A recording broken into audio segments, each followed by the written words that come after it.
Au chapitre Solidarité, cette action montée en quelques jours au sein de l'entreprise Citel à Blois, une collecte de produits hygiéniques qui ont été remis vendredi dernier à l'association Tourangelle Fleurs de Femmes portée par des étudiantes.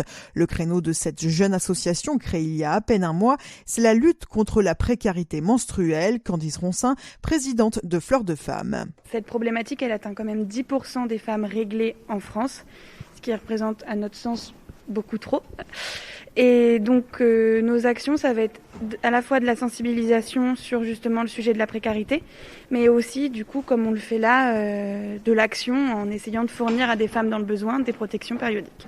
Pour cela, l'entreprise Citel à Blois, un centre d'appel, s'est mobilisé pour venir en soutien de la démarche de l'association Tourangelle.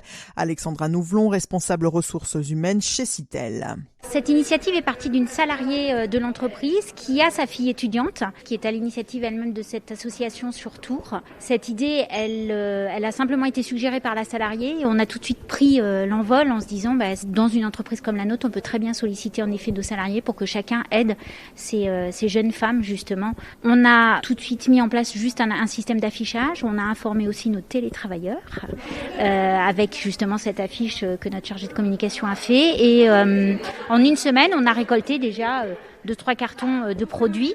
Et ces produits seront mis ensuite dans des boîtes qui seront placées dans des magasins situés dans des lieux de fréquentation à Tours. Ça s'adresse vraiment à toutes les femmes qui ont besoin, que ce soit les étudiantes, les SDF, des personnes qui ont un travail mais qui n'ont pas assez à la fin du mois pour pouvoir s'acheter des protections.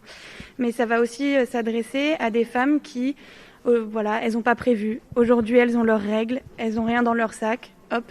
Nous, on est là et on peut les dépanner grâce à justement ces boîtes. Et ça sera à la fois des boîtes de récolte et des boîtes de dons. Ça va être multi-usage et en fait, c'est censé se réachalander du coup tout seul en autonomie en fait. Du côté de l'entreprise blésoise, on compte bien poursuivre la collecte pour continuer d'accompagner la jeune association.